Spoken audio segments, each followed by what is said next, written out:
Hello everyone, welcome back to Ansarkari. Today we will be covering the newspaper for 12th of July 2024. First of all, we are talking about data recap regarding informal sector jobs and inflation. यहाँ पे job market की बात करते हैं तो job market हमने देखा है कि श्रिंक हुआ है मैन्युफैक्चरिंग सेक्टर में, जैसे देखा है मैन्युफैक्चरिंग सेक्टर में श्रिंक हुआ है। ट्रेड सेक्टर में अगर बात करते हैं तो इंक्रीज हुआ है लास्ट ईयर से कंपेयर करें तो।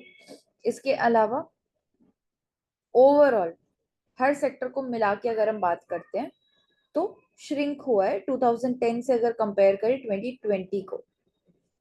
सो जो सेक्टर है it employed approximately 111 million workers in 2015 to 16 and अभी की बात करते हैं तो 109 million workers are employed.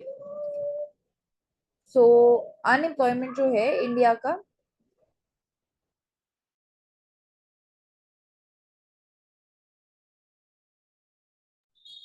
So unemployment को हम बोल सकते हैं it is one of the biggest issues for India. कैसे उसको ठीक कर सकते हैं? ग्राउंड लेवल से ही हम स्किल डेवलपमेंट की बात कर सकते हैं। इसके साथ साथ इंक्लूसिव कैसे बनाए एजुकेशन को उसकी बात कर सकते हैं। एंटरप्रेन्योरशिप को बढ़ा सकते हैं स्कूल लेवल से ही and also demand oriented skills की तरफ हम बढ़ सकते हैं। इसके अलावा इंडिया और रशिया के ट्रेड टाइज की बात करते हैं तो बायलेटरल ट्रेड जो है दोनों कंट्रीज की वो इंक्रीज हुई है and it has reached over $100 billion by 2030. It will be reaching $100 billion by 2030. Imports जो हैं वो इंक्रीज हुए हैं। इसके साथ साथ हम बोल सकते हैं कि मेजर कौन कौन से प्रोडक्ट्स इंडिया और रशिया जो है वो एक्सपोर्ट करता है। उसमें क्रूड पेट्रोलियम ऑयल आ जाता है टॉप पे, उसके बाद coal and then also refined petroleum. India क्या क्या एक्सपोर्ट करता है रशिया को? उसमें पैकेज्ड मेडिसिन आ जाता है, स्टील आ जाता है जो कि मेन प्रोडक्ट्स बनते हैं of Indian exports to Russia. Also service export, Russia जो है वो जो सर्विसेज एक्सपोर्ट करते हैं टू इंडिया वो भी इंक्रीज हुए हैं। Other than business service transportation travel जो कि लार्जेस्ट है in the terms of value.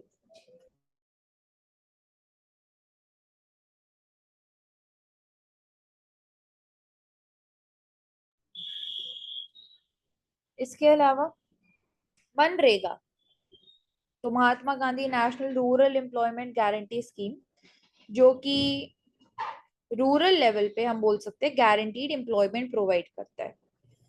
But यहाँ पे भी कुछ लूप होल्स है कि अर्बन पुअर को हम कैसे कवर करेंगे। इसके अलावा रूरल एरियाज में भी जहाँ पे हम कवर कर रहे हैं ऑलरेडी वल्नरेबल सेक्शन को एंड बात करते हैं कि हम गारंटीड एम्प्लॉयमेंट प्रोवाइड करेंगे, वहां पे भी कुछ लूप होल्स देखे जाते हैं, जैसे वेजेस में डिले हो जाता है या फिर डेटा जो है वो ढंग से मेंटेन नहीं किया जाता। ट्रांसपेरेंसी हम कैसे मेंटेन कर पाएंगे कि जो डेटा है वो ठीक से मेंटेन किया जा रहा है और उधर कोई पर्टिकुलर एक इंसान के पास अथॉरिटेटिव पावर का एक्सप्लॉइटेशन नहीं हो रहा है। तो ये कुछ लूप होल्स हैं जिसके लिए ऑडिटिंग की भी जरूरत है रूरल लेवल पे भी। एंड यहाँ पे वही देखा जा रहा है कि प्रीवियस एलोकेशन फिगर्स जो थे स्पेंडिंग के वो ज्यादा थे एंड अभी इसमें कुछ हद तक देखा जा रहा है कि उतना इंक्रीज नहीं देखा गया है जो एलोकेशन किया जा रहा है टू मनरेगा। इसके अलावा एक और इम्पोर्टेंट इसके अंदर है जिसमें बात हम कर रहे हैं रिटेल इन्फ्लेशन की। सो रिटेल इन्फ्लेशन में क्या क्या आ जाता है? फूड इन्फ्लेशन वो भी इंक्रीज हुआ है बाय 5% इन इंडिया, जिसकी वजह से फूड प्राइसेस इंक्रीज हो गए हैं। इसके अलावा सप्लाई एंड डिमांड, जो राइस है इन दी फूड प्राइसेस उसने दोनों में एट्रीब्यूट किया है, सप्लाई साइड में भी और डिमांड साइड फैक्टर्स में भी। सो जो इम्पैक्ट है हीट वेव का हम बोल सकते हैं, जिसमें वेजिटेबल्स की जो शेल्फ लाइफ है वो कम हो जाती है। Early they are forced to mature early. इसके अलावा डिमांड जो है वो इंक्रीज होती जा रही है बट प्रोडक्शन उतना नहीं हो पा रहा है, प्रोडक्टिविटी उतनी नहीं हो पा रही है, इसलिए हम कह सकते हैं कि जो फूड प्राइसेस है वो इंक्रीज हुए हैं and hence it has resulted in the food inflation in the market. इसके अलावा गुड्स एंड सर्विसेज की बात करते हैं तो जो रेट है ऑफ प्राइस वो इंक्रीज हुआ है for goods and services. Inflation जो है एक मेजर है बेसिकली जिसमें हम that causes the price of goods and services to rise over the time. Particularly spending और बाइंग हैबिट जो है पॉपुलेशन की उसको इम्पैक्ट करता है। इसके अलावा monetary policy major role play करती है इन्फ्लेशन को मैनेज करने के लिए। आरबीआई जो है वो मॉनेटरी पॉलिसी देते हैं एंड अभी हम रेपो रेट जो है उसको 6.5% पे मेंटेन करने की बात करते हैं। तो ये कुछ इंपॉर्टेंट फैक्टर्स थे डेटा जिसको दिया आप नोट डाउन कर लेना।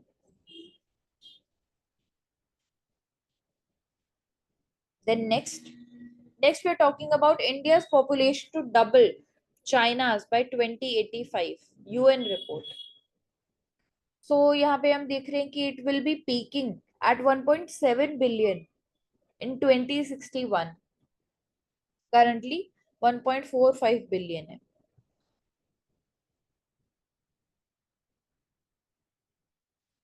तो यहाँ पे क्या इशू क्रिएट होता है इंडिया के लिए। यहाँ पे हम बोल सकते हैं कि पॉपुलेशन ग्रोथ तो हो रहा है जिससे वर्किंग एज पॉपुलेशन रेशियो जो है वो हमारा पीक पे पहुंच जाएगा बाय 2049। बट इस ग्रोथ को हम मैनेज कैसे कर रहे हैं इंक्रीजिंग पॉपुलेशन को स्पेसिफिकली, वो हमारे लिए एक चैलेंज होगा। डेमोग्राफिक डिविडेंड जो है, जो वर्किंग एज पॉपुलेशन है जो कि पीक होएगी, क्या हम उसका फायदा उठा भी पाएंगे, क्या हम स्किल डेवलपमेंट दे पाएंगे, उतने इतने बड़े डेमोग्राफिक डिविडेंड को कैपिटलाइज हम कर पाएंगे। उसके लिए जरूरी हो जाता है कि बेसिक इम्यूनिटीज जैसे education, health care and infrastructure, वो उसकी कैपेसिटी उतनी होनी चाहिए कि वो इतनी पॉपुलेशन को केटर भी कर पाए। तो एक तरीके से पॉपुलेशन एक्सप्लोजन भी देखा जा सकता है अर्बन सेंटर्स में भी जहाँ पे ऑलरेडी कंजेशन देखा जाता है। तो कैसे हम डील करेंगे प्लान्ड अर्बनाइजेशन एंड ऑल्सो जो पॉपुलेशन इंक्रीज हो रही है हमारे मेट्रोपॉलिटन सिटीज के अंदर, कैसे उसके साथ उसको हम डील करेंगे, वो एक क्वेश्चन उठता है यहाँ पे। इसके अलावा फर्टिलिटी रेट के अगर रेशियो की बात करते हैं तो फर्टिलिटी रेट जो है वो डिक्रीज हुआ है इंडिया के अंदर, जिसकी वजह से एक कंसर्न उठता है कि एजिंग हो सकती है पॉपुलेशन की in the future. And also जो population growth and demographic changes हैं यहाँ पे, ये हर रीजन में अलग अलग देखे जा रहे हैं। तो कुछ स्टेट्स हो सकता है कि बहुत फास्टर ग्रोथ देखे पॉपुलेशन के अंदर एंड कुछ ना देखे। तो आइडेंटिफाई करना कि कहाँ पे ग्रोथ जो है उसका रेट फास्टर है एंड देन वहां पे अप्रोप्रिएट इंफ्रास्ट्रक्चर को हम बना सकते हैं। सो इकोनॉमिक ग्रोथ में भी लीड कर सकता है ये, जिसमें हम कह सकते हैं कि क्योंकि पॉपुलेशन इतनी ग्रो होगी तो कंज्यूमर डिमांड भी इंक्रीज हो जाएगी। तो एक अट्रैक्टिव मार्केट बन सकता है India in the coming times. But most important, इस डेमोग्राफिक डिविडेंड का फायदा उठाने के लिए इंडिया के लिए जरूरी है कि वो हेल्थ केयर और एजुकेशन में इन्वेस्ट करे, कैपिटलाइज कर पाए ताकि इस डेमोग्राफिक डिविडेंड को इंश्योर कर पाए सस्टेनेबल इकोनॉमिक ग्रोथ। इसके साथ साथ रीजनल डिस्पैरिटीज जो ऑलरेडी एग्जिस्टिंग है उनको हम अभी से एड्रेस करें ताकि आगे आने वाले टाइम में हम इक्विटेबल रिसोर्स शेयरिंग भी कर पाए।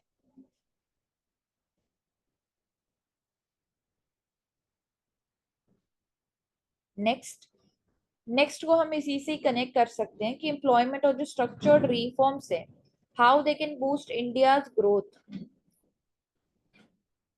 सो जो शिफ्ट है in employment into the construction, service and manufacturing sector, it can boost the Indian GDP, जो कि हाईलाइट किया गया है बाय आईएमएफ।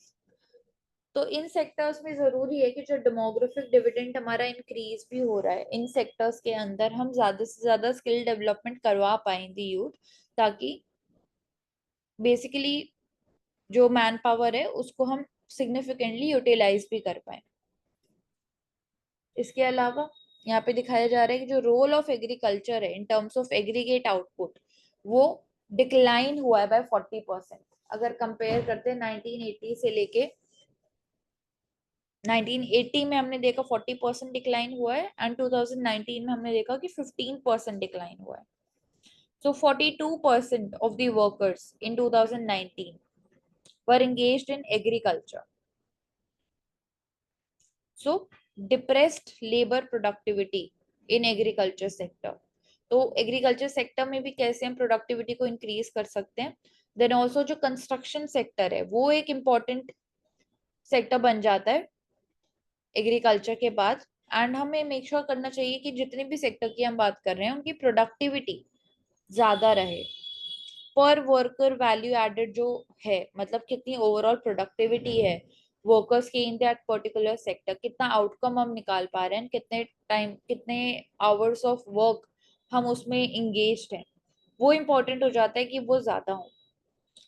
बात कर सकते हैं कि पॉपुलेशन एक्सप्लोजन होगा तो उसके साथ साथ हमारे लिए जरूरी हो जाएगा कि हम जॉब्स भी ज्यादा जनरेट कर पाए. बट यहाँ पे एक एस्टिमेट भी दिया गया है that India will need to create 12 million jobs a year over the next decade to absorb the number of new entrants in the labour market. क्योंकि ग्रोथ रेट जो है 7% है इंडिया का, बट रियलिटी में बात की जा रही है कि India can only generate 8 to 9 million jobs a year. तो किस सेक्टर में हम ऑल्टरनेटिव अपॉर्चुनिटीज क्रिएट कर सकते हैं. तो 3 sector, construction, services and also manufacturing, ताकि अनएम्प्लॉयमेंट रेट को हम कम कर पाए.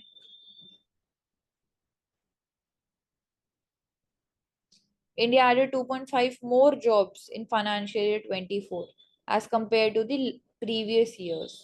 तो बोल सकते हैं हम कि पॉजिटिव स्टेप्स की तरफ हम बढ़ रहे हैं, बट हमें और प्रोडक्टिविटी को इंक्रीज करने की जरूरत है जो एग्जिस्टिंग सेक्टर्स है उनके अंदर भी. And also 3 sector, construction, services and manufacturing sector में और ज्यादा स्किल डेवलपमेंट करना एंड और ज्यादा जॉब्स क्रिएट करना.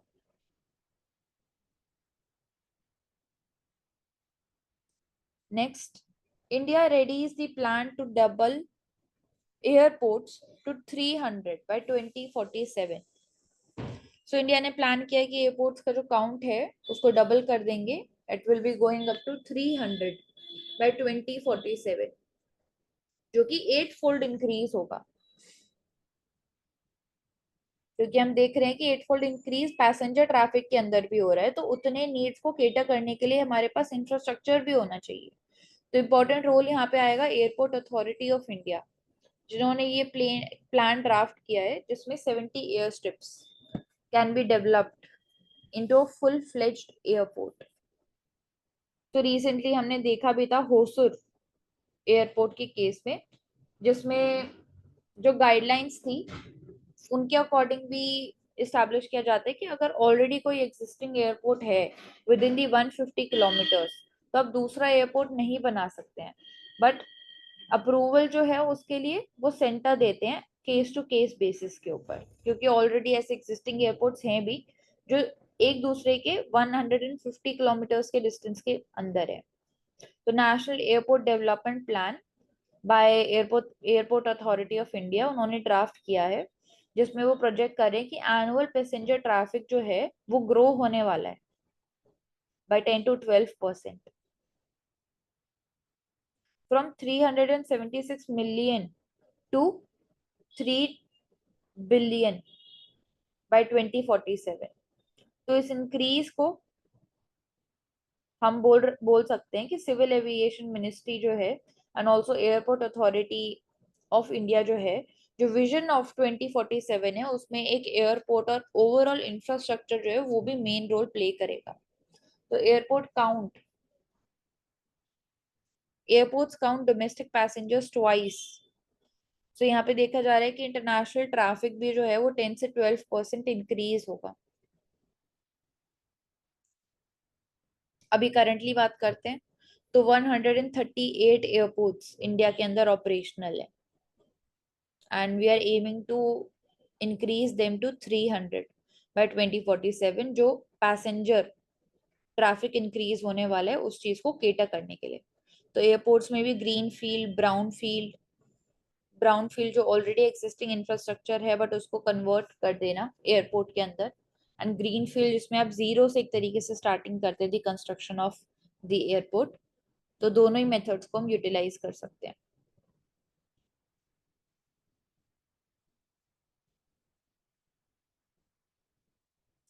Barcelona miss fire. तो बार्सिलोना में देखा जा रहा है कि ओवरवेलमिंग नंबर ऑफ टूरिस्ट की वजह से जो लोकल्स हैं उनके डिमांड्स मीट नहीं हो पा रही है, उनकी नीड्स को प्रायोरिटाइज नहीं किया जा पा रहा है। तो जो ट्रीटमेंट, जो लोकल्स है वहां पे वो प्रोटेस्ट कर रहे हैं regarding the problem of over tourism and slogans chant कर रहे हैं, टूरिस्ट्स गो होम, जिसकी वजह से ये पूरा इशू सामने आया है। तो यहाँ पे ओवर क्राउडिंग के केसेस देखे गए इन दी बार्सिलोना, जिसकी वजह से जो रेंट है वो इंक्रीज हो गया, कॉस्ट ऑफ लिविंग जो है ओवरऑल वो इंक्रीज हो गया। इसके अलावा जो लोग, बट इसके साथ साथ पॉजिटिव इम्पैक्ट भी वो लेके आता है, जिसमें वो 1 लाख से ज्यादा लोकल जॉब्स प्रोवाइड करता है tourism sector, and also 14% of the cities GDP को कंट्रीब्यूट करता है। बट कैसे हम दोनों चीजों को बैलेंस कर सकते हैं, लोकल लाइफ को भी एंड टूरिज्म को भी, उसकी यहाँ पे हम बात कर सकते हैं कि टूरिस्ट फीस को हम रेज कर सकते हैं, डेली की लिमिट हम सेट कर सकते हैं कि कितने नंबर ऑफ पर्टिकुलर विजिटर्स एक पर्टिकुलर स्पॉट को विजिट करेंगे। तो यहाँ पे हम पहले आइडेंटिफाई कर सकते हैं कि टूरिस्ट हॉटस्पॉट्स क्या हैं, एंड देन वहां पे हम ऐसे मेजर्स ले सकते हैं जिसमें टूरिस्ट फीस को इंक्रीज करना एंड डेली लिमिट सेट करना ऑफ द विजिटर्स।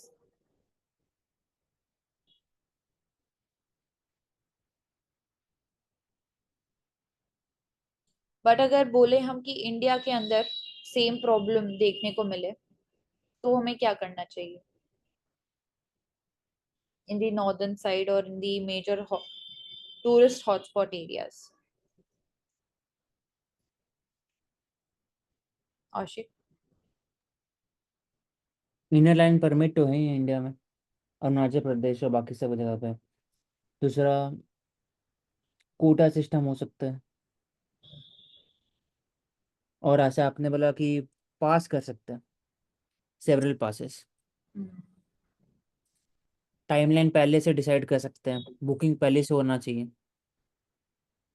तो उससे कम से कम लोकल जो अथॉरिटी है उसको पता लग सके कितने ट्रैवल के लिए लोग आएंगे यहाँ पर, हर दिन फुटफॉल कितना होगा, पहले से अगर बुकिंग हो तो।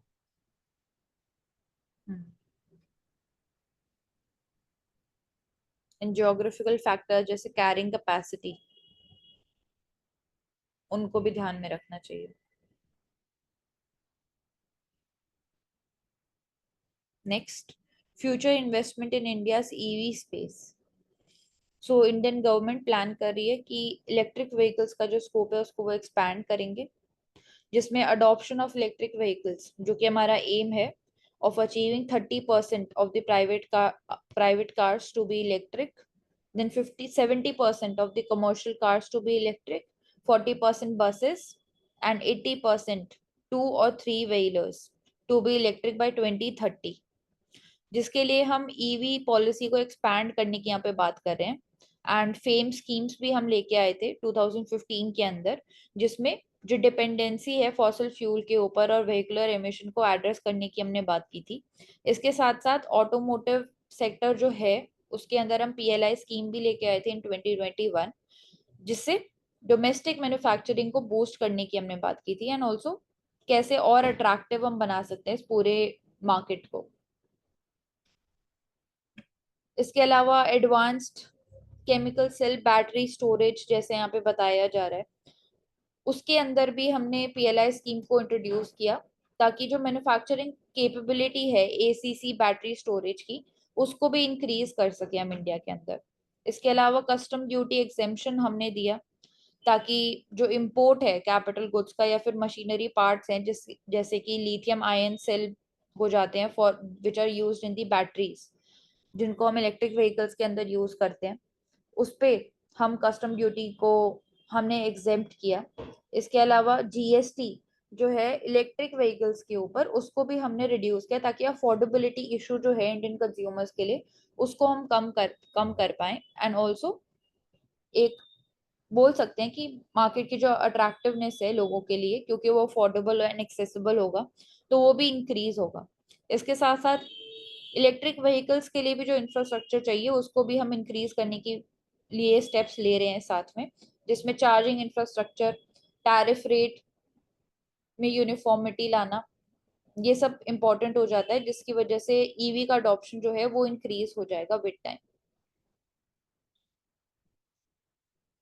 इसके अलावा अगर दूसरी कंट्रीज की यहाँ पे बात करते हैं जिसमें यूरोप या यूएस आ जाता है, वहां पे भी देखा जाता है कि 20 से 30% जो ईवी बैटरी की डिमांड है वो इंपोर्ट्स के थ्रू ही पूरी होती है।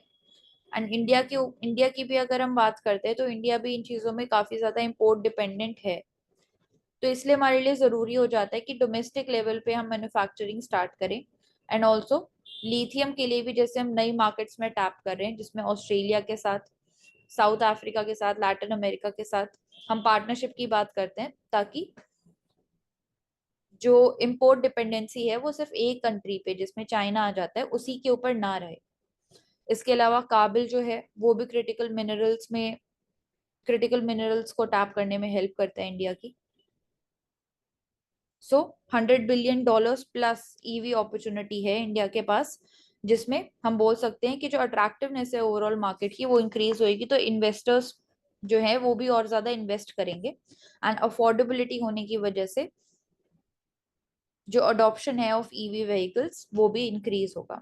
तो ईवी के लिए इंडिया में लेयर्ड और लॉन्ग सस्टेन्ड अप्रोच चाहिए, ताकि लॉन्गर टर्म्स में हम एड्रेस कर पाए इश्यूज को।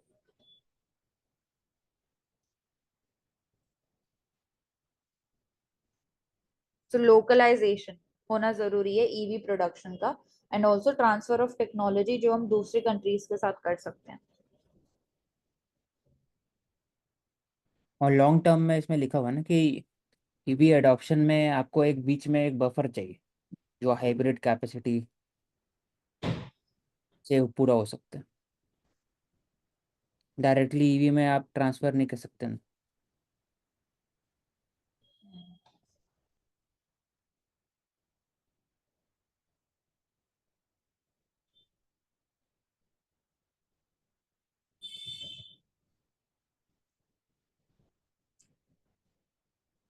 विजिंगम इंटरनेशनल सीपोर्ट लिमिटेड इंडिया का पहला डीप वाटर ट्रांसशिपमेंट पोर्ट है। It received its first mothership. इसके बारे में आप ऐड कर दो।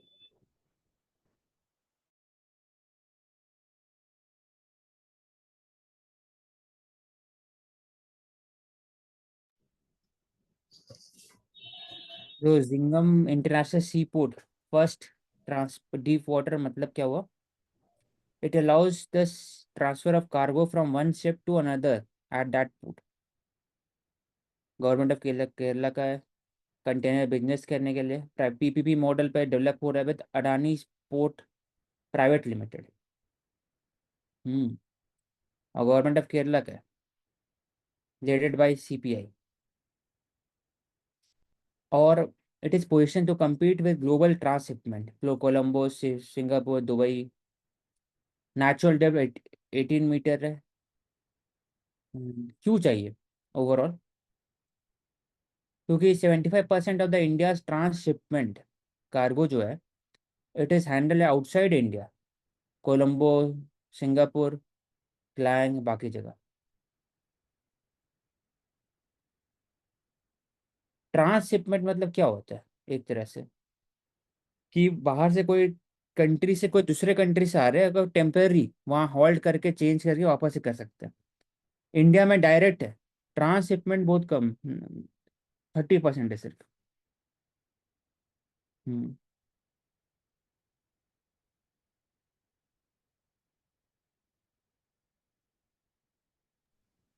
Next is regarding fake immigration ठीक है। स्टैम्प्स। ट्रांसशिपमेंट देख रहे हो कि हम्म।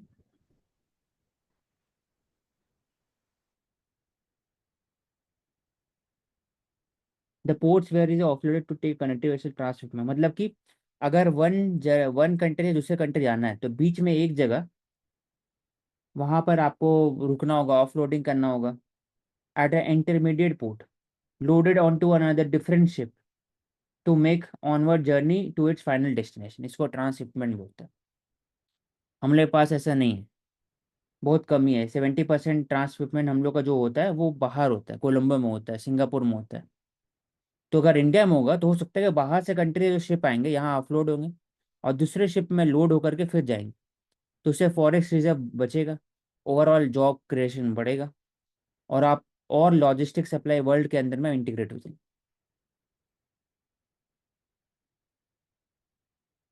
कंटिन्यू। मतलब एक तरीके से जब दो पोर्ट्स डायरेक्टली कनेक्टेड नहीं है तो बीच में ट्रांसशिपमेंट पोर्ट का रोल आता है। हाँ, हम्म। कि शिप को चेंज करने के लिए। लेकिन इंडिया के पास अपना नहीं है, 30% सिर्फ है, 70% बाहर पर डिपेंड है।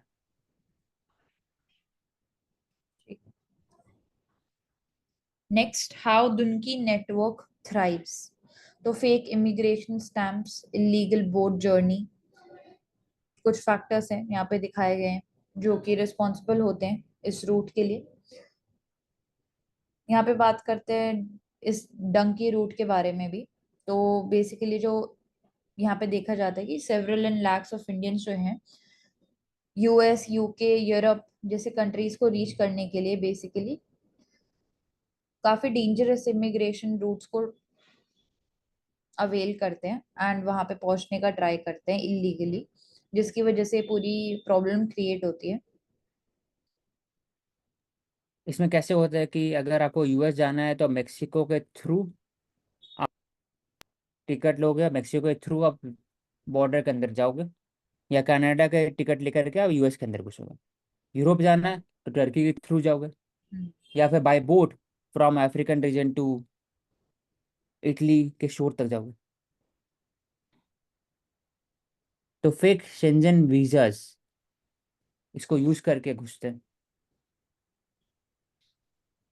इलीगल इमिग्रेंट के लिए यूज होता है, from Asian country as well.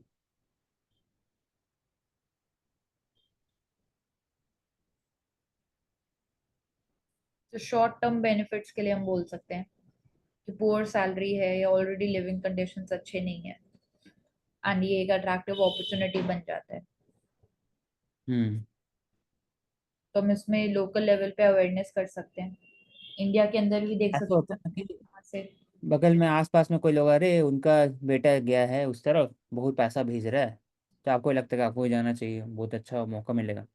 तो वहाँ वैसा मिल नहीं सकता क्योंकि आपका H1B वीज़ा के अंदर में हो नहीं सकता, आपके पास डिग्री ऐसा कुछ हाई फाई नहीं है। तो आप बुक करते हैं ताकि 1,50,000 रुपीज़ देते हैं ताकि आपको वो ऐसा मिल सके, और रूट में आप चल जाते हम्म। हैं। बाद में पता चलता है कि वो रूट बहुत डिफरेंट है, इलीगल है।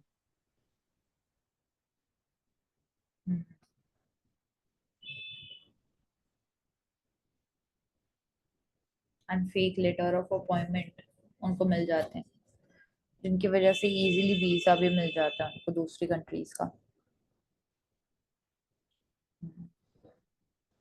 Next, why are the dengue cases on the rise worldwide. So इसमें देखा जा रहा है केरला, कर्नाटका, तमिलनाडु यहाँ पे सिग्निफिकेंटली रिपोर्टिंग ज्यादा इंक्रीज हुई है। एंड ऑल्सो ओवरऑल एशिया की भी बात करते हैं तो 70% ऑफ जो ग्लोबल डिजीज बर्डन है दैट एशिया काउंट्स उसके लिए। तो डेंगू के केसेस 7.6 मिलियन केसेस देखे गए 2024 के अंदर भी। एंड 90 कंट्रीज जो है वहां पे एक्टिव डेंगू ट्रांसमिशन देखा जाता है अभी भी। तो क्या रीजन है इसके पीछे? तो इसके पीछे हम एक तो बोल सकते हैं कि जो क्लाइमेट चेंज है जिसकी वजह से वार्म कंडीशंस मिलती हैं तो वो केटर करती है डेंगू लाइक कंडीशंस को। मॉनसून का टाइम आता है जब, तब भी,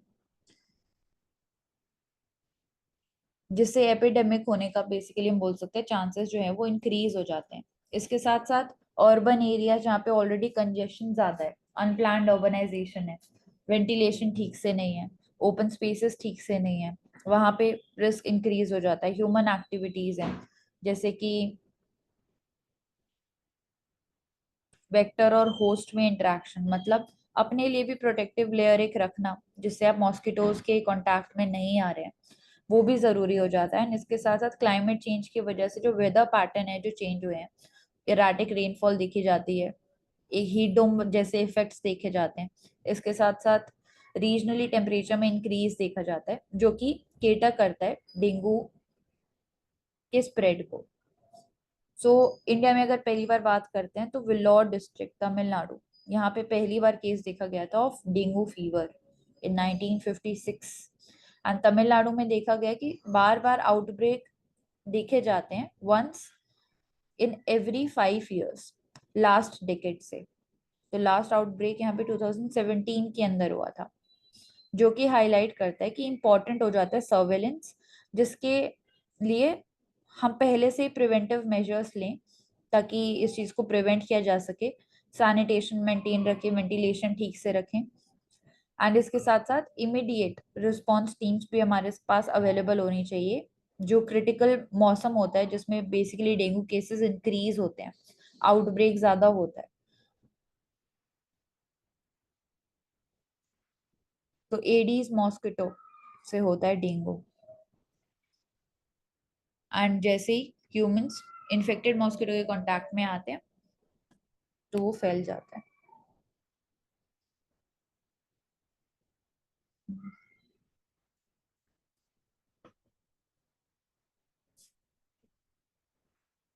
नेक्स्ट एल्जाइमर। एल्जाइमर की यहाँ पे बात हो रही है, जिसके लिए ब्लड टेस्ट एम्स ने डेवलप किया है। एल्जाइमर की अगर बात करते हैं, सो जो ब्लड टेस्ट है जो एम्स ने डेवलप किया है वो हमें हेल्प करेगा कि अर्ली डिटेक्शन हम कर पाए, एंड ऑल्सो जो केयर सेक्टर है उसमें हेल्प मिल पाए। सो बहुत सारे फैक्टर्स और बहुत सारे कंडीशंस रिस्पॉन्सिबल होते हैं अल्जाइमर की वजह से। इस वजह से पूरा प्रोसेस जो है वो बोल सकते हैं कि कॉम्प्लेक्स हो जाता है। लाइफस्टाइल फैक्टर भी होते हैं, जेनेटिक फैक्टर भी होते हैं। इसके अलावा कोई स्ट्रोक आया है या फिर डाउन सिंड्रोम है, ऑलरेडी कोई ऑलरेडी एग्जिस्टिंग मेडिकल कंडीशन है, उसकी वजह से भी होता है। एंड ऑल्सो जो इन्वायरमेंटल फैक्टर्स हैं, जैसे कि बहुत ज्यादा पेस्टिसाइड, बहुत हेवी मेटल्स के एक्सपोजर में अगर आप आ रहे हैं तो भी हो जाता है। इसके अलावा वायरल इन्फेक्शन अगर आपको पास्ट में हुआ था तो उसकी वजह से भी अल्जाइमर का खतरा आगे आने वाली एज में आपके इंक्रीज हो जाता है। सो जो लोग हैं जिनकी एज 65 से ज्यादा होती है वहां पे सबसे ज्यादा रिस्क फैक्टर होता है अल्जाइमर का। सो जो ब्लड टेस्ट है हम बोल सकते हैं कि ये जो डिटेक्शन का प्रोसेस है उसमें हेल्प करेगा, तो क्लिनिकली मैनेज करने के लिए सिम्टम्स में हेल्प करेगा, एंड बेसिकली हमें ज्यादा इंफॉर्मेशन प्रोवाइड करेगा जिसकी वजह से मेडिसिन को भी हम उसी के अकॉर्डिंग क्योर बना पाएंगे।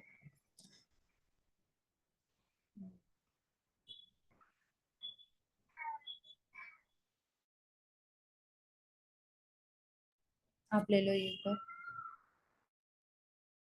India host BIMSTEC foreign ministers amid raging Myanmar crisis. तो बिम्स्टेक ओवरऑल रीजनल ब्लॉक है जिससे बात होता है regarding various sectors, culture, scientific, फिर people to people contact, trade issues etcetera.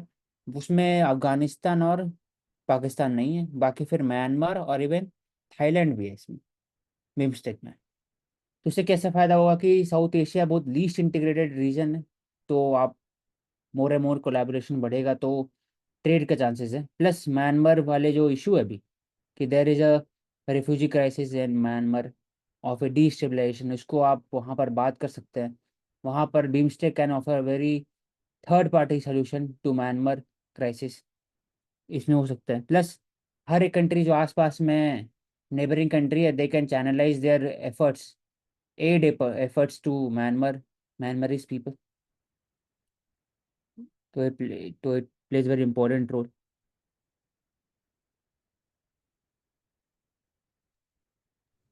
But यहाँ पे क्या ये क्वेश्चन नहीं उठता है कि इंडिया जो है वो म्यांमार के सिचुएशन को हाईलाइट कर ही नहीं रहा है एंड उसको एड्रेस कर ही नहीं रहा है, जबकि हम इंडिया बोलते कर रहा है, उसका हैं। तरीका डिफरेंट है। इंडिया डायरेक्टली इसलिए नहीं कर सकता है क्योंकि वो भी, म्यांमार भी एक सॉवरेन कंट्री है और इंडिया का अपना चैलेंजेस है, क्योंकि म्यांमार के अंदर में चाइनीज इन्वेस्टमेंट बढ़ रहा है, तो ज़्यादा आप अगर एंटेनाइज करोगे तो म्यांमार जो इनके अंदर जो इन्फ्लुएंस है वो चेंज हो सकता है। तो इसलिए India have taken a very measured, very balance approach regarding Myanmar. Hmm. तो आपको लगता है इंडिया जो भी म्यांमार के केस में कर रहा है वो इनफ है?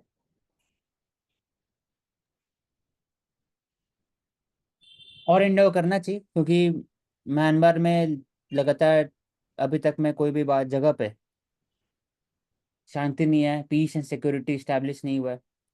Refugees has been entering into Manipur, Nagaland. लेकिन इंडिया फूड एड से लेकर के बेसिक जो ह्यूमैनिटेरियन एड होता है वो प्रोवाइड करने की बात करते हैं।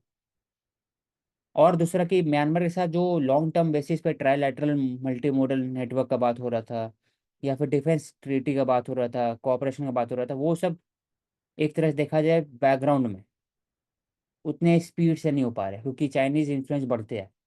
तो इंडिया को और करना चाहिए इसमें।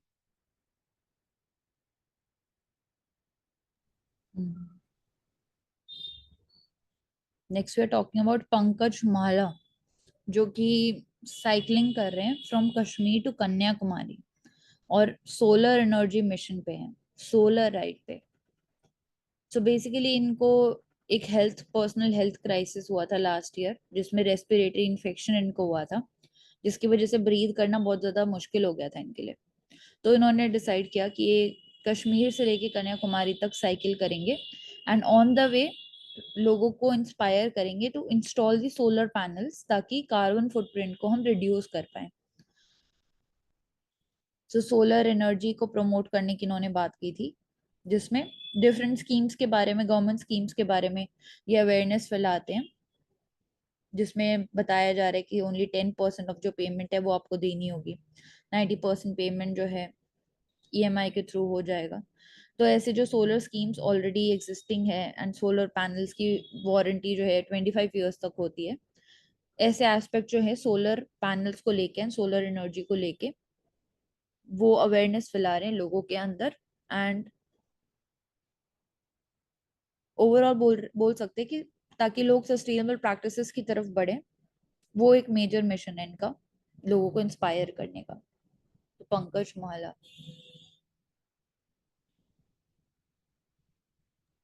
1 घंटे का वेतन सेक्शन। हम्म।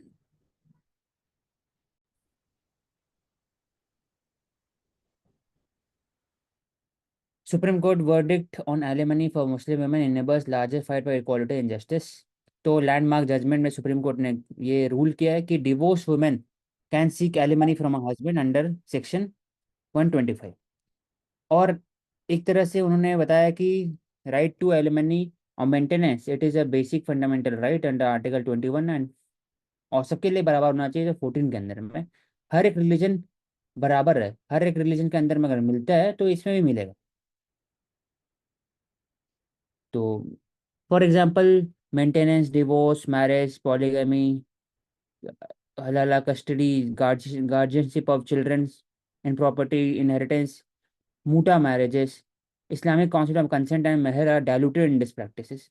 तो इंडिया में जो गवर्न होता है मुस्लिम के, ये उसके के लिए शरीयत एप्लीकेशन 1937 के अंदर में, और इसी के अंदर में अलग अलग बॉडी है, all India Muslim personal law board, वो डिसाइड करते हैं कि क्या होना चाहिए, डायरेक्शन क्या मिलना चाहिए।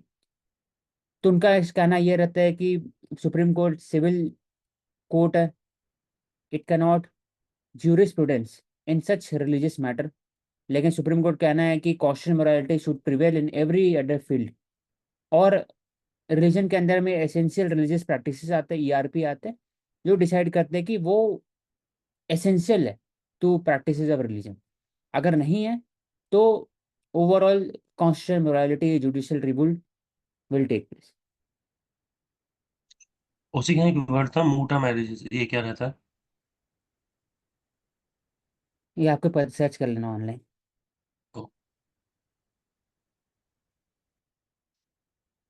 अंडर मुस्लिम लॉ दिखा रहा है कुछ करके। हाँ, और भी है कुछ, कुछ एरिया में रिग्रेसिव प्रैक्टिसेस है, आप सर्च कर सकते हो ऑनलाइन। फिर इसमें बोला है कि ओवरऑल इसका केस जो है ना वो अभी नया नहीं है। 1970s में स्टार्ट हुआ था केस, जिसमें शाह बानो, एक बहुत महिला थी, उनके हस्बैंड ने उनको तलाक दिया था। तलाक तलाक तलाक 3 बार। तो वो फिर अर्जी दी थी सुप्रीम कोर्ट हाई कोर्ट में जाकर के कि ऐसा गलत है और मेंटेनेंस मिलना चाहिए।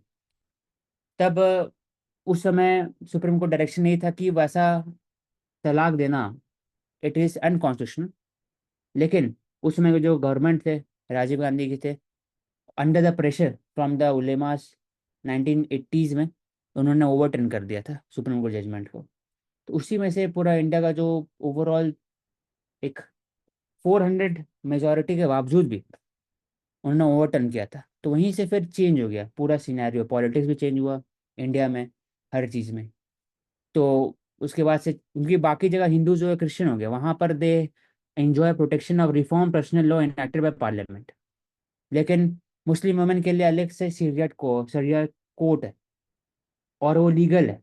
इंडिया इंडिया में सिविल शरिया लगता है on the matter of inheritance, polygamy, custody, marriage etcetera. और एज भी डिफरेंट है। अगर सबके लिए 18 साल है तो इसमें कभी कुछ जगह में पंजाब कोर्ट बोल रहे थे 15 ईयर्स है शादी करने का एज है। तो ये फिर एक ओवरऑल चलते गया। तो 2019 के पहले ट्रिपल तलाक का बात हो रहा था, 2019 में जजमेंट है और एक एक्ट बन गया जिसमें Muslim women protection from triple तलाक एक्ट 2019 उसमें आया था। लेकिन तलाक अगर मिल भी जाएगा तो तलाक इनिशिएट कौन कर सकते हैं, इसमें अभी भी इशू है। उसमें वुमेन नहीं कर सकती एज कम्पेयर टू बाकी जब रिलीजन के अंदर में विमेन कर सकती है। On the issue of divorce वहाँ ऐसा नहीं हो सकता, वहाँ मेल कर सकते सिर्फ। सेकंड कि तलाक के बाद जो मेंटेनेंस होता है, जो एलिमनी होता है, वो क्या मिलना, कितना मिल सकता है, तो उसमें भी नहीं मिलता है। तो फिर इसी में फिर सुप्रीम कोर्ट का डायरेक्शन आया कि मेंटेनेंस इज अ एक तरह से फंडामेंटल राइट है, derived fundamental right under article 21। सबके लिए बराबर होना चाहिए हर एक रीजन के अंदर में।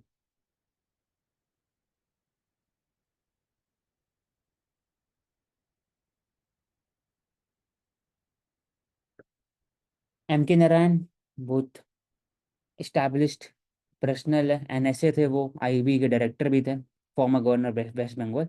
उनके आर्टिकल थोड़ा डिफरेंट आते हैं। Radiant teal is ahead of China's third plenum. 20th congress party, 20th party congress जुलाई 15 से 18 होने वाला है।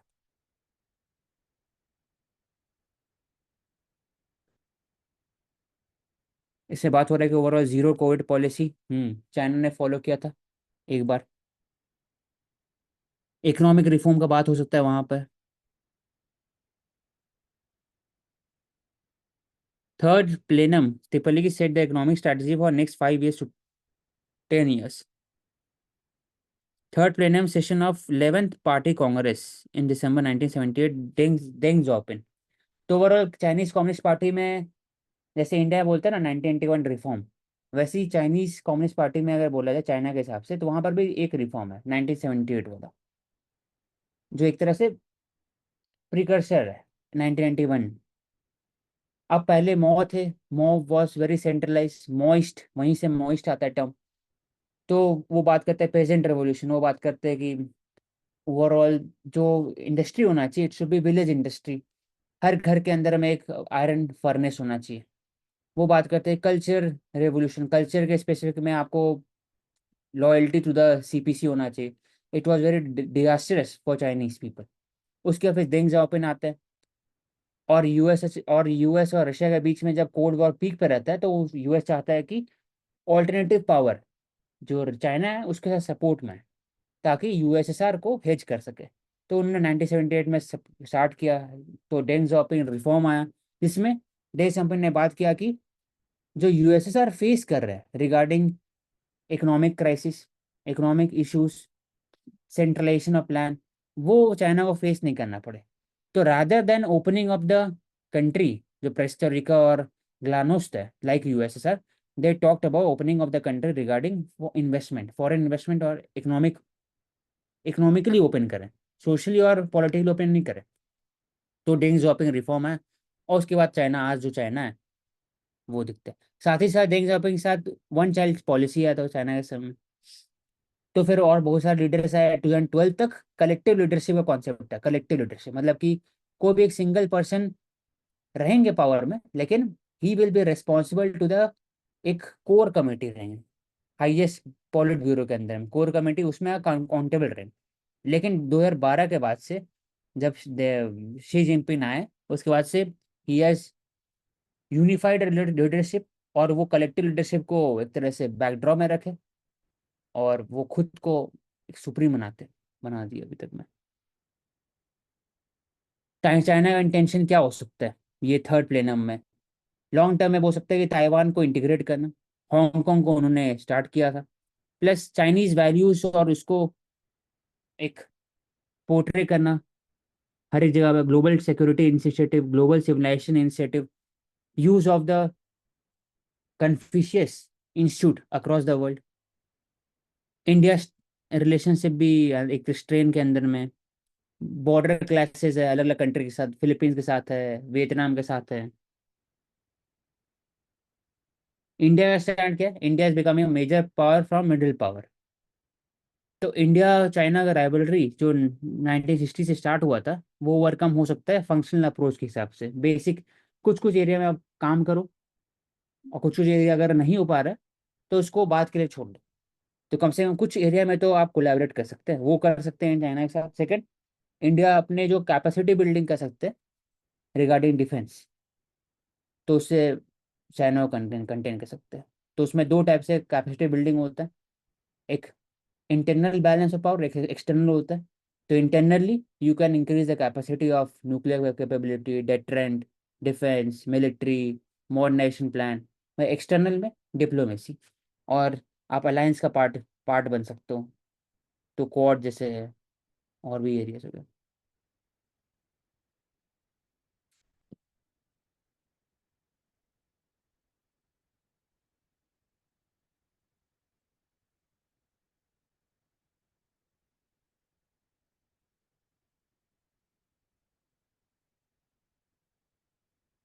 First time NATO accuse China of enabling Russia attack Ukraine.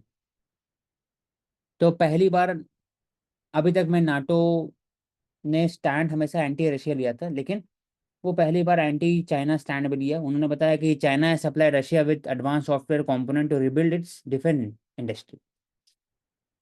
और इसको कनेक्ट करना है ओवरऑल जो ट्रेड प्रोटेक्शनिज्म यूरोप में और वेस्टर्न कंट्रीज में चल रहा है रिगार्डिंग चाइना। कल ही पढ़े थे कि they are imposing heavy custom duty on Chinese import in several fields such as electric vehicles, अलग अलग एरिया। तो इसी से कनेक्ट करना है। Beijing reject accusation tells NATO not to create chaos in Asia. तो इसलिए जब NATO versus China Russia alliance का बात होगा, तो एक ही कंट्री रहेगा ओवरऑल जो एक मेजर पावर, लीडिंग पावर भी रहेंगे, और it will not be a part of any alliance, वो है इंडिया। बाकी नाटो मेंबर सबको ही है, बड़े बड़े कंट्री, फ्रांस है, जर्मनी है, यूके है, यूएस है, सब कंट्री जो बिग कंट्री में आते हैं। और एक और जापान थे, तो जापान और इंडिया का रिलेशनशिप इसमें बहुत इंपॉर्टेंट रोल रहता है, क्योंकि जापान भी एक तरह से एशियान नाटो का पार्ट है, quote and quote. South Korea, Japan, और ये सब, प्लस बिग फाइव मेंबर्स हो गया, बिग आईज जिसको हो गया, फाइव आईज अलायंस हो गया, वो भी एक तरह से सपोर्ट होता है। इंडिया इसलिए इम्पोर्टेंट बीकन ऑफ होप है वर्ल्ड के लिए, कि वो मल्टीलैटरल इंस्टीट्यूशन को प्रमोट कर रहा है।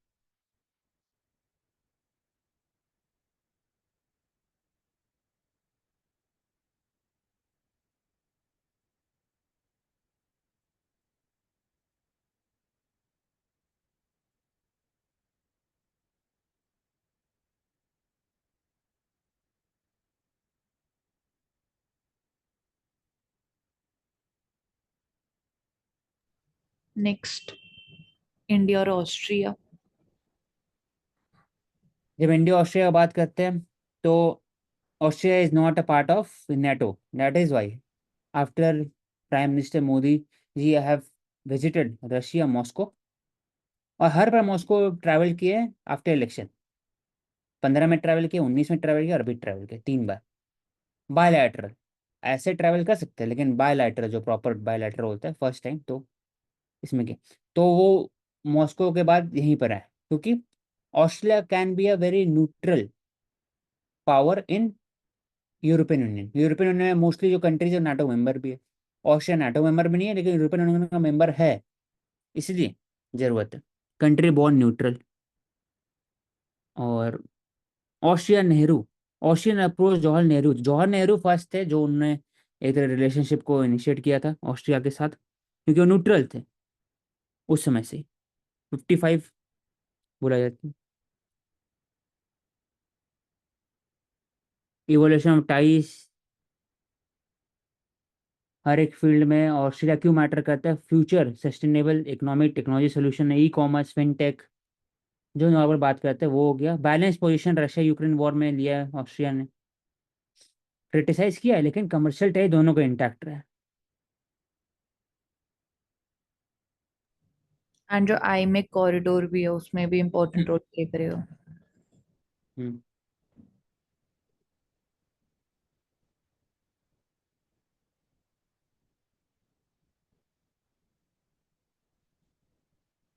बस ये। नेक्स्ट है हीट डोम इफेक्ट। सो जैसे इस इमेज में भी हम देख सकते हैं कि एक हाई प्रेशर सिस्टम क्रिएट हो जाता है जिसमें जो वार्म एयर है नीचे ग्राउंड के पास हीट की वजह से जो एयर है वो हीट अप होती है, ऊपर राइज करती है वॉल्यूम में डिक्रीज होने की वजह से, बट एक तरीके से एक लिमिट तक की वो स्टक रह जाती है जिसकी वजह से एक डोम लाइक शेप बन जाती है। ये इन्फ्लुएंस रीजनल टेम्परेचर की वजह मैं से हो सकता है। तीन चीज के कारण नहीं हो पाता है ना। पहली बात है कि ऊपर में जो हेवी हाई प्रेशर बन जाता है उसके कारण, दूसरा मूवमेंट ऑफ एयर का बहुत कम रहता है, हम्म। और तीसरा लगातार कांस्टेंट हीटिंग और डी कॉन्क्रीटाइजेशन के कारण रेडिएशन बढ़ते रहता है, सरफेस रेडिएशन। तो हम्म। एक तरह डोम क्रिएशन हो जाता है, तो 3 to 4 एरिया है जहाँ से and heat dome also formation jet stream है। जेट स्ट्रीम के कारण। तो 11 पे टू फोटो 12 किलोमीटर तक ही उठ पाता है, उसके बाद वापस सिंक इन करने लगती है वार्म एयर, उसकी वजह फोटो से फिर हाई प्रेशर, हाँ, हाई प्रेशर क्रिएट हो जाता है। एंड ओशन करंट जो है उनका भी इन्फ्लुएंस देखा जाता है हीट डोम इफेक्ट के, हीट डोम जो है उसके फॉर्मेशन के अंदर। तो ग्लोबल वार्मिंग जैसे जैसे बढ़ रहा है हीट डोम की जो इंटेंसिटी है वो भी इंक्रीज हो रही है।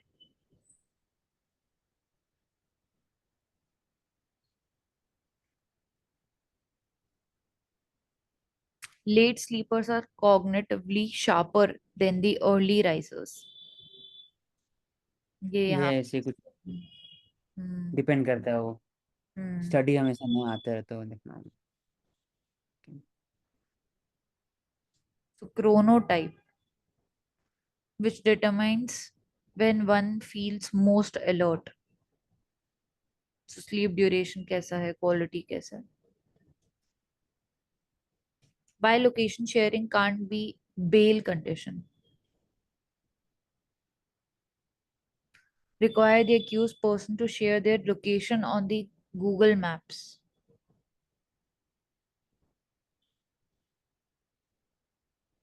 इसको ले लो आप, किस केस से रिलेटेड है ये? इसमें accused person to share the location on Google map, तो इसमें ऐसा केस हुआ कि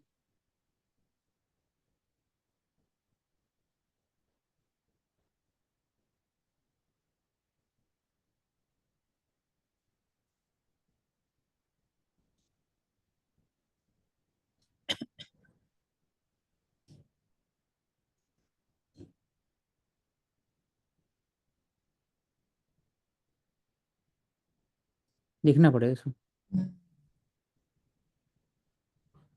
बेसिकली प्राइवेसी कंसर्न है इसमें। प्राइवेसी नहीं है उसमें कि जो लोकेशन शेयरिंग जो कर सकते हैं can be a bail condition.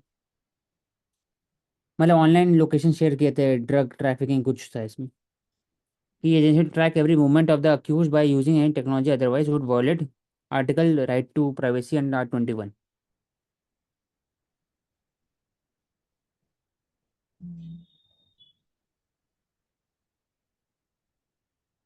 मतलब कोई भी बेल कंडीशन है जो इनेबल कर रही है किसी भी इन्वेस्टिगेशन एजेंसी को, जिससे वो किसी भी एक्यूज की हर मोमेंट की जो लोकेशन है वो ट्रेस कर पाए टेक्नोलॉजी का यूज करके, वो वायलेट करता है ना, आपका कह रहे हाँ, ये क्लियर हो इसमें। इसको लिख लेना एक बार, एक ही वर्ड में, एक लाइन में, क्योंकि इसमें लिखेगा बेल कंडीशन उसके हिसाब से नहीं हो सकता कि आप हर दिन लोकेशन शेयर करें गूगल मैप के ऊपर में। उससे क्या होगा, आप कहीं भी जा रहे हैं तो जो प्राइवेसी है वो इम्पैक्ट करे, ये हो सकता है। हम्म, फिर तो होम वाले हो जाए ना, नहीं होम में लगाते हैं ना, एंकल के ऊपर लगाते हैं, जो देखते थे बाहर में कंट्री में लगता है मोस्टली। हाँ। तो वो इंडिया में ऐसा नहीं है अभी, तो वो डिफरेंट होता है, होम स्टे हो गया या फिर, तो इसको नहीं रख सकते कंडीशन। मतलब it violates the right to chronic privacy. Tagging जैसे होती है बाहर। हम्म। हाँ। मतलब ये हुआ कि आपको बेल जब ही मिलेगा जब आप लगातार लोकल अपना लोकेशन शेयर करेंगे इन्वेस्टिगेशन एजेंसी को हर दिन। तो इस पे सुप्रीम कोर्ट ने कहा है कि ये गलत है, ऐसा नहीं हो सकता, it will violate the article right to privacy. ये कंडीशन नहीं हो सकता बेल के लिए। तो ये next, chasing asteroids, why ISRO wants to venture into planetary defense. So planetary defence में हम बोल सकते हैं कि जो एस्ट्रॉइड्स हैं वो आ जाते हैं, इसके साथ साथ एस्ट्रॉइड के साथ कोलिजन प्रिवेंट करना, जैसे कि अभी प्रिडिक्ट किया जा रहा है नेक्स्ट 2029 के अंदर। एंड उसके लिए भी इसरो बोल रहा है कि it also wants to be prepared. तो यहाँ पे इम्पोर्टेंट हो जाएगा कि इंटरनेशनल कोलैबोरेशन इसरो करेगा नासा के साथ, जैक्सा के साथ, ईएसए के साथ, जहाँ से ट्रांसफर ऑफ टेक्नोलॉजी भी हो पाएगा। एंड ऑल्सो ऐसे डिफेंस चैलेंजेस अगर आगे फ्यूचर में आते हैं तो इजी होगा हमारे लिए कोलैबोरेट करना भी। इसके अलावा एस्ट्रॉइड को लेके भी जो R&D है उसके भी एक अलग कैटेगरी है जिसके अंदर इसरो अपनी कैपेबिलिटीज को बढ़ा पाएगा, अवेयरनेस रेज कर पाएगा ऐसे थ्रेट्स के बारे में which are imposed by these asteroids. ज्यादा अच्छी अंडरस्टैंडिंग हम कर पाएंगे यूनिवर्स के बारे में अगर एस्ट्रॉइड्स के ऊपर भी रिसर्च एंड डेवलपमेंट हो रहा है तो। सो यहाँ पे बोल सकते हैं हम बेसिकली कि ओवरऑल कैपेबिलिटीज को इंक्रीज करने की बात हो रही है, जो लॉन्ग टर्म गोल है उसको केटर कर पाएंगे। जो अर्थ की ग्रेविटी है वो भी बहुत सारे एस्ट्रॉइड्स को, छोटे ऑब्जेक्ट्स को अट्रैक्ट करती है, बट बहुत सारे ये जो छोटे ऑब्जेक्ट्स होते हैं ये बर्न अप हो जाते हैं जैसे ये एटमॉस्फेयर के अंदर एंटर करते हैं फ्रिक्शन की वजह से, एंड ऑल्सो ऑक्सीजन जो प्रेजेंट होता है। हम्म। हम्म। से अकेला इसरो नहीं है, बाकी हम्म। तो नासा है, बाकी लोग उन लोग भी करते हैं ऐसे। नासा है, जैक्सा है, ईएसए है। एस्ट्रॉयड और म्यूटर में क्या फ़र्क है? म्यूटरॉयड और म्यूटर में क्या फ़र्क है? तो इसको डाल देना एक बार। ठीक है। म्यूटर मतलब unburn fragment that falls to earth. Meteorite हो गया, म्यूटर हो गया light streak of light produce by asteroid meteor encounter friction. हाँ, ठीक है। तो कब कोई एस्ट्रॉइड जो है वो पोटेंशियल हार्म कॉज करेगा अर्थ को, अगर उसका जो साइज है इट इज 1 किलोमीटर और लार्जर देन 1 किलोमीटर, तो पोटेंशियल ग्लोबल डिजास्टर के लिए वो रिस्पॉन्सिबल हो सकता है। Then running on vegetable protein, तो यहाँ पे बात हो रही है मखाना की, जिसको देखा जाता है कि बिहार के अंदर काफी ज्यादा उगाया भी जाता है। 10,000 ton of makhana per annum Bihar में प्रोड्यूस किया जाता है। कंट्री का 90% वहीं से ही आता है। एंड ऑल्सो इंडिया जो है ग्लोबल लेवल पे भी 80% जो वर्ल्ड की डिमांड है इंडिया ही केटर करता है। तो ये जो सीड्स हैं इनको हार्वेस्ट किया जाता है 15,000 हेक्टेयर्स के अंदर बिहार में। एंड ट्रेडिशनली बहुत पहले से इसको ग्रो किया जा रहा है। एंड अभी मिथाली मखाना जो है उसको जीआई टैग भी मिला था। तो यहाँ पे बात हो रही है कि मखाना को लेके हम और क्या क्या कर सकते हैं। मखाना जिसको one district one product scheme के अंदर भी इंक्लूड किया गया है, जिससे उसको सब्सिडीज प्रोवाइड की गई फूड प्रोसेसिंग को लेके, ब्रांडिंग, मार्केटिंग, इंफ्रास्ट्रक्चर डेवलप करने के लिए। ऑल्सो यहाँ पे अब डिमांड देखी जा रही है कि जो फार्मर्स हैं, जो बोटमैन हैं, फिशर फोल्क हैं, वो डिमांड करें एमएसपी की, ताकि इंश्योर कर पाए कि जो क्रॉप का कल्टीवेशन है वो सस्टेनेबल हो पाए उनके लिए भी। इसके साथ साथ मखाना और जो फिश ब्रीडिंग है, दोनों एक इम्पॉर्टेंट रोल प्ले करते हैं पूरे पॉन्ड इकोसिस्टम में, एंड दोनों एक दूसरे के ऊपर डिपेंडेंट होते हैं। तो यहाँ पे ट्रेडिशनली जो फार्मर्स हैं वो पेसिकल्चर प्रैक्टिस करते आ रहे हैं, जिसमें मखाना पिकिंग एक तरीके से साइड हसल देखा जाता है, बट अभी ये पूरी मार्केट ग्रो हो रही है क्योंकि इसकी डिमांड भी इंक्रीज होती जा रही है।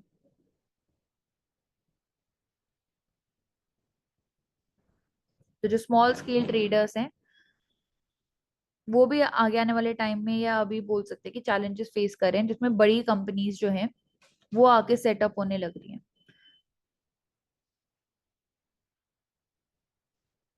तो सप्लाई डिमांड कैसे वो केटर कर पाएंगे, छोटे स्केल पे जो ट्रेडर्स वर्क कर रहे हैं उनके लिए भी चैलेंजेस यहाँ पे क्रिएट होंगे। इसने बोला कि एक हाईलाइट है, एक तो है कि एग्जाम्पल है कि डाइवर्सिफिकेशन ऑफ एग्रीकल्चर का एग्जाम्पल है। हम्म। राइस, बीट, जूट सब हमेशा करते हैं, आप इस पे फोकस करें। Horticulture can be a very important specific area for diversification. सब्जी ज़्यादा खाना चाहिए, पल्सेस हो गया, रादर देन सिर्फ और सिर्फ रोटी और चावल। तो इससे क्या होगा कि 10% प्रोटीन होता है इसके पास, जो एक कंपेरेबल है, और 5 एसेंशियल अमीनो एसिड है इसके अंदर में। तो हायर प्रोटीन कंटेंट रहने के कारण आप इसको डिराइव कर सकते हो, and for the nutritional requirement, daily daily nutrition requirement के लिए उसे जो फूड इनसिक्योरिटी होता है प्लस न्यूट्रिशनल सिक्योरिटी का इशू है इंडिया के अंदर में, वो पूरा हो सकता है।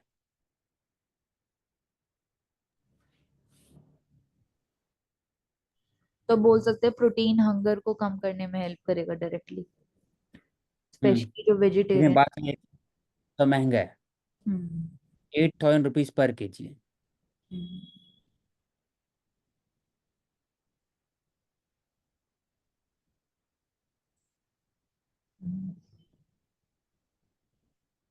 Then next, breaking the taboo around men's reproductive health. तो फॉर इनफर्टिलिटी का रेट, जो कि इनफर्टिलिटी इश्यूज है जो कि इंक्रीज हो रहे हैं, जैसा कि यहाँ पे देखा भी जा रहा है, डब्ल्यूएचओ ने एस्टिमेट दिया था कि 60 to 80 मिलियन कपल्स जो हैं they struggle with infertility, and also 13 to 19 million Indian couples जो हैं they may be facing infertility issues. तो ये जो ट्रेंड है देखा जा रहा है आगे आने वाले टाइम में इंक्रीज होने वाला है, दो चीजों की वजह से। एक तो इन्वायरमेंटल पोल्यूशन जिसके कांटेक्ट में हम रेगुलर बेसिस पे आते हैं, इसके अलावा जो सेडेंट्री लाइफस्टाइल हमारा होता जा रहा है, तो लाइफस्टाइल में बहुत ज्यादा शिफ्ट हो गया है, जिसमें स्लीपिंग पैटर्न, स्लीपिंग ड्यूरेशन कम हो गया है, इसके साथ फिजिकल एक्टिविटी कम हो गई है। तो वो डायरेक्टली इम्पैक्ट करता है ह्यूमंस की फर्टिलिटी को भी।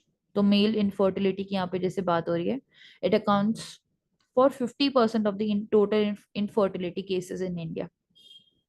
तो बहुत सारे फैक्टर्स की वजह से हो सकते हैं, जिसमें दो, एनवायरमेंटल पोल्यूशन और लाइफस्टाइल चेंजेस की वजह से देखा जाएगा कि आगे आने वाले टाइम में इंक्रीज ही होगा ये trend.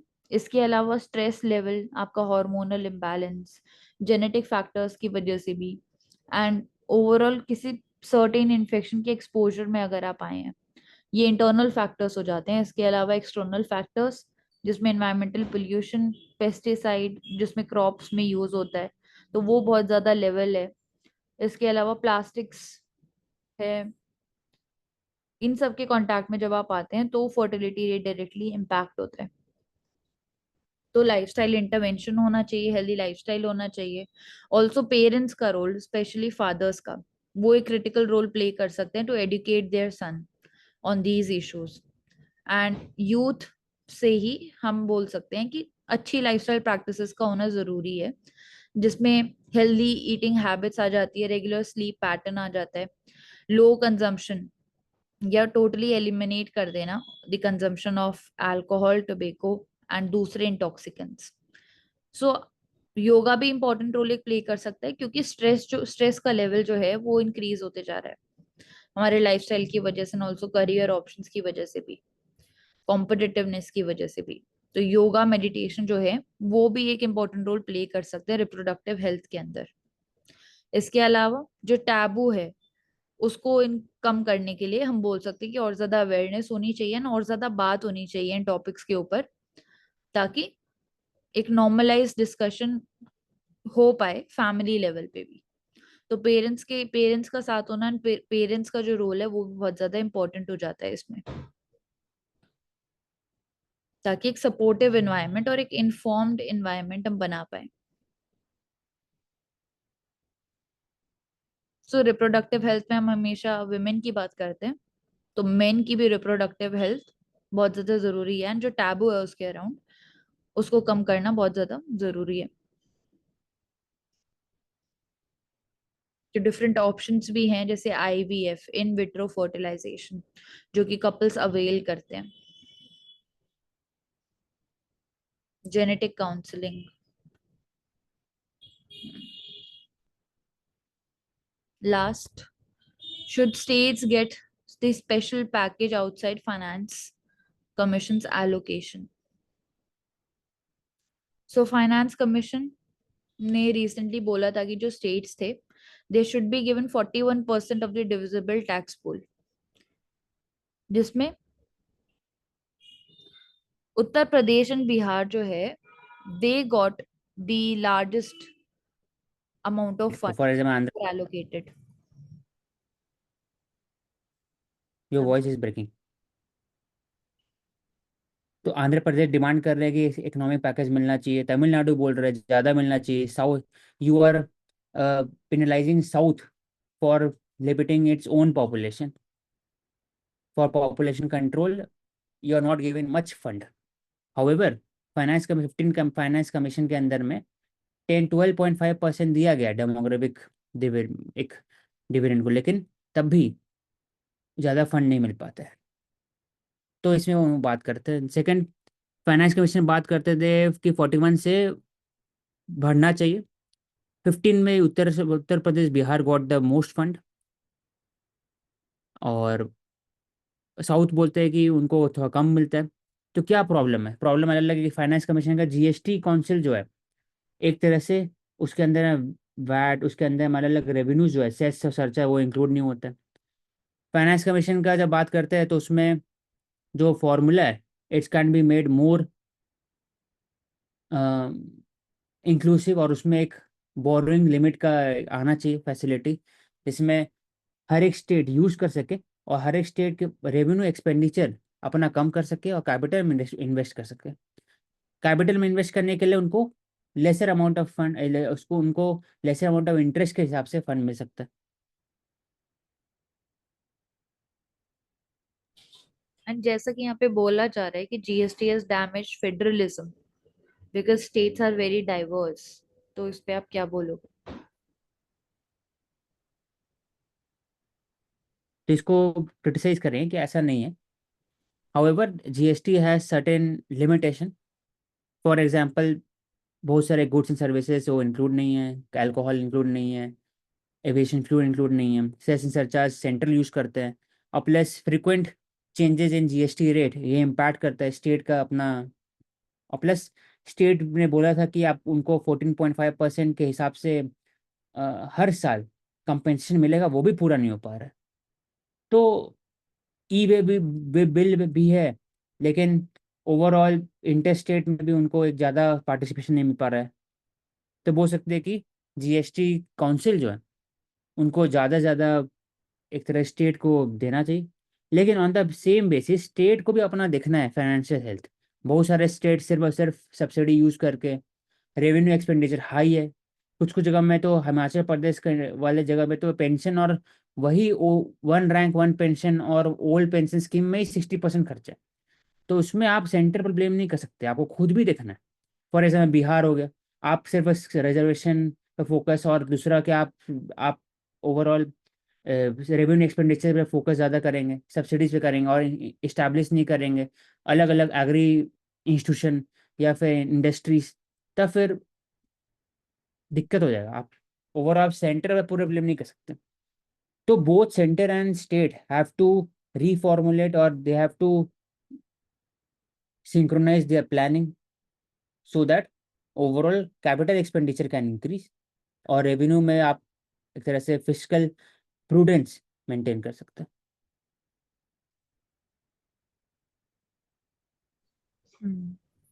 So we have completed for today.